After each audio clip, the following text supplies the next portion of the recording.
General साहब, इमरान खान साहब ने एक बड़ी तल्ख हकीकत का एतराफ़ किया था। अब देखना यह है कि क्या वो उनके ऊपर भी इस वक्त लागू हो रही है या नहीं। दिखाएं जी खान साहब ने क्या फरमाया था स्टेटस को के बारे में। बहुत बड़ी रेजिस्टेंस एक स्टेटस को से आती है। स्टेटस को का मतलब कि वो लोग जो एक पुराने निज़ाम से फ़ायदा नाजायज़ फ़ायदा उठा रहे हैं वो चेंज नहीं आने देते। तब्दीली क्या होती है? तब्दीली वो होती है स्टेटस को चेंज करना। राइट। तो जनरल साहब, ब्रेक से पहले तमाम मेहमान जब बात कर रहे थे तो कहीं ना कहीं ये बात हो रही थी कि खान साहब शायद अपने उसूलों पर कॉम्प्रोमाइज़ कर रहे हैं, सेक्रीफाइस कर रहे हैं। तो ये जो खान साहब ने खुद बतौर प्राइम मिनिस्टर ने कहा कि स्टेटस को तब्दीली के रास्ते में रुकावट बनता है, तो क्या वाकई इमरान खान साहब जिस स्टेटस को का कला कमा करने आए थे कहीं ना कहीं उसके साथ वो हैंड्स एंड ग्लव्स हो रहे हैं? देखिए, ये जिस दिन इमरान खान साहब ने इलेक्टेबल्स को अपने साथ शामिल करने का फैसला कर दिया था, बुनियादी तौर पे तो कॉम्प्रोमाइज उसी दिन हो गया था। शायद वो एक ख्वाब देख रहे थे कि मैं बरसर इक़्तिदार आकर इन लोगों का रवैया तब्दील कर दूंगा, लोग मेरे साथ कौम खड़ी हो जाएगी और जो इंस्टीट्यूशंस हैं मुल्क के, शायद उनमें इतने शफाफ लोग शामिल हैं कि फॉर एग्जांपल FBI है, जुडिशरी है, XYZ तमाम इंस्टीट्यूशंस हैं कि वो मेरे साथ खड़े हो जाएंगे और मुल्क में तब्दीली लाने के लिए मैं एक इनकलाब बर्पा कर सकूंगा। लेकिन वो ये भूल गए कि वो जमहूरियत जो है उसमें उन्होंने पार्लियामेंट में बैठ के तब्दीली लानी है। यहाँ लोग नारा तो लगाते हैं लेकिन साथ 10 कदम नंगे पांव चलने के लिए तैयार कोई नहीं होता। फिर इस मुल्क में सियासत एक पेशा है और जब पेशा हो जिसमें नजरियात ना हो, जिसमें कौम की खिदमत करने का जज्बा ना हो, तो पेशे में नफा नुकसान देखा जाता है।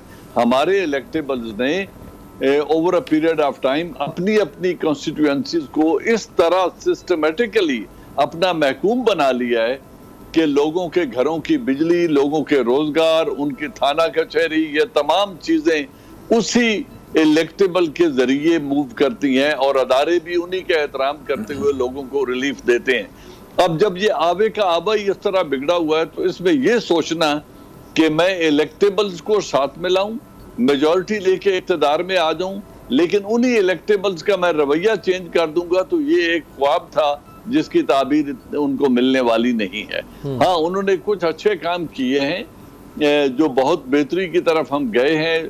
वो जिस वजह से भी हो गए, बैरूनी प्रेशर था, अंदरूनी ताउन था और सारी चीजें, तो उनका क्रेडिट तो उनको देना पड़ेगा। जो चीजें कुछ अच्छी हुई हैं जो पहले नहीं हो रही थी, तो ये क्रेडिट उनको जाता है। लेकिन जो आइडियल इमरान खान था, जिसको कौम ने जिससे तमाम तर उम्मीदें वाबस्ता की थी, वो इमरान खान उन माफियाज के दरमियान घिर के रह गया है। वो जो इशरत साहब की किताब है ना, गवर्निंग द मोस्ट अनगवर्नेबल, ये Pakistan is a very difficult state to govern. इधर गवर्नेंस इतनी आसान नहीं है।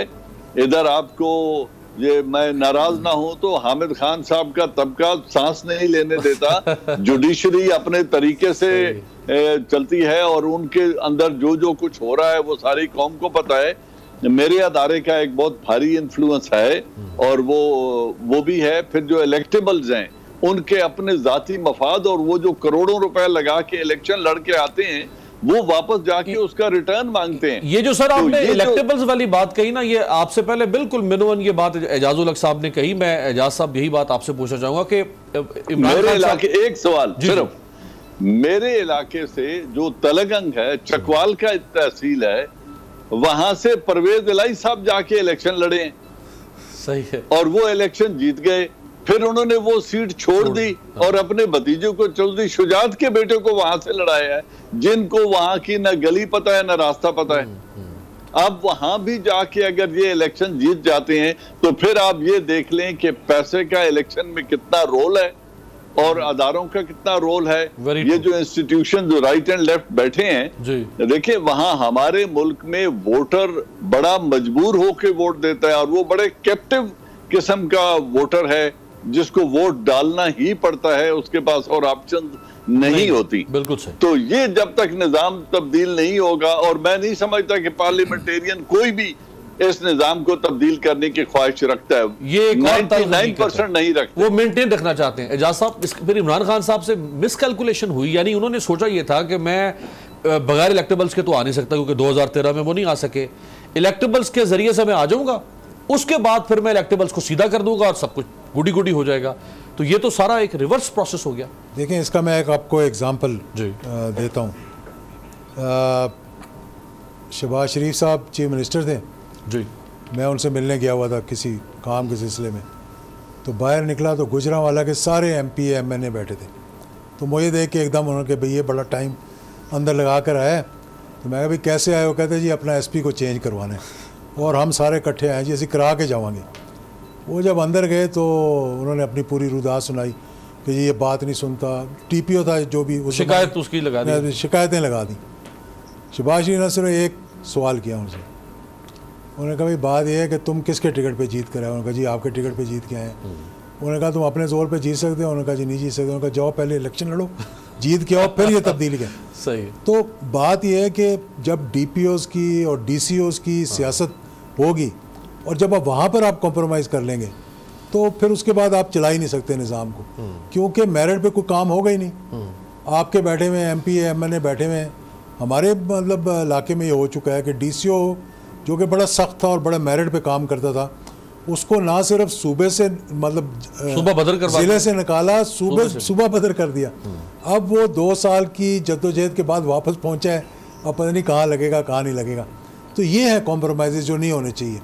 अब फ़र्क क्या है कि जो पहली हुकूमत थी PMLN की, वो ज़्यादातर स्वाय चंद एक लोगों के जो उनके बहुत करीबी थे या किचन कैबिनेट में थे, वो चलाते थे हुकूमत ब्यूरोक्रेसी के ज़रिए। ये मरकज़ की भी इसी तरह, वो सेक्रेटरीज़ को इतना पावरफुल करते थे कि मिनिस्टर की बात भी नहीं सुननी, तुमने डायरेक्ट मुझे रिपोर्ट करना है। अब यहाँ पे इन्होंने चलाने की कोशिश की है, अब ब्यूरोक्रेसी वैसे डर गई, अब नैब की वजह से वो कोई इनिशिएटिव लेने को तैयार ही नहीं। ऊपर से आप पॉलिटिशियंस को उनके ऊपर मसलत करेंगे, वो कहेंगे ये जाने इनका काम जाने, तो वो फिर सारा पहिया जो है वो रुक जाता है। तो इसलिए मेरा ख्याल है कि अब 3 साल गुजर गए, जो तब्दीली लानी थी वो लानी थी पहले साल में, वो टाइम था उनके पास, वो करना था उन्होंने। अब अगले 2 साल जो हैं वो मज़ीद कॉम्प्रोमाइज़ में गुजरेंगे, मज़ीद मराहत देने में गुजरेंगे। MNAs को बुलाया जाएगा, उनको फंड्स दिए जाएंगे, उनके हल्कों में काम करवाया जाएगा, उनकी मर्ज़ी के SHO लगाए जाएंगे, उनकी मर्ज़ी के DCO लगाए जाएंगे। वहाँ जाके जो है वो सारे कॉम्प्रोमाइज़ हो जाते हैं, तो फिर हुकूमतें आगे नहीं चल सकती। राइट। शहबाज ज़ैदी साहब, ये जो 8000 अरब टैक्स इकट्ठा करने का टारगेट था, बड़ा एम्बिशियस टारगेट था और ऐसा ही करना चाहिए, लीडर को टारगेट बड़े रखने चाहिए, अज़ाइम बड़े होने चाहिए। तो अब 2 साल और हैं खान साहब के पास, 2022 का बजट लाएंगे और 2023 का बजट, तो इसमें 8000 तक पहुंच जाएंगे 2023 तक? अभी साहब मैं थोड़ा सा एक बिल्कुल मैं जनरल साहब की और एजाज साहब की बात को बड़ा एहतराम करता हूँ, मगर मैं आपको यहाँ एक बिल्कुल डिफरेंट पर्सपेक्टिव बताता हूँ। कंप्रोमाइज इमरान खान ने इलेक्टेबल्स के साथ किया नहीं किया वो मेरा सब्जेक्ट नहीं है। मसला ये है कि मैं 9 महीने चेयरमैन FBI रहा, मुझे और मैं और इमरान खान डायरेक्टली काम कर रहे थे हफीज शेख साहब के साथ। मैंने कभी किसी MNA ने, किसी पॉलिटिशियन ने, मुझे लेजिस्लेटर ने मुझे अपने काम में रुकावट नहीं डाली। मेरे लिए और इमरान खान के लिए FBR को सही करने में रुकावट है बिजनेसमैन का वो तबका जो पाकिस्तान में टैक्स देने को तैयार नहीं है, वो जाके सैलानी में खाना खिलाता है मगर वो तैयार नहीं है। ये हमारा बिल्कुल गलत परसेप्शन है कि ये MNA MPA, मैं अपनी जात तक कहता हूँ, मैं 9 महीने वहाँ रह के आया हूँ, मुझे कभी किसी MNA MPA ने मेरी किसी पॉलिसी के लिए प्रेशर करने के लिए ना मुझे फोन किया, ना इमरान खान ने मुझे कहा कि इसको चेंज करे। और इसलिए कि आपका इफेक्ट उनके वोटर पे नहीं जाता। नहीं सर, मेरी बात सुने ना सर, मेरा जो बिजनेसमैन है, मेरा जो ब्यूरोक्रेट है, मेरा जो इलीट तबका है, MNA MPA की कोई हैसियत ही नहीं है। वो तो उनके देखिए जी, जो पाकिस्तान में MNA MPA हैं वो तो बिजनेसमैन के पेड, वो तो फाइनेंस करते हैं उनको। आप लोग इस पाकिस्तान की इकोनॉमिक सिस्टम को थोड़ा आप समझें, अब वो सिस्टम नहीं है जो पहले था। ये जो बिजनेस कम्युनिटी है, जो अनटैक्स बिजनेस कम्युनिटी है, वो इतनी रिच है कि वो पाकिस्तान की पूरी इलेक्टेबल्स को बाय एंड सेल कर सकती है। सब्सक्राइब करें और बेल दबाएं ताकि कोई खबर रह न जाए।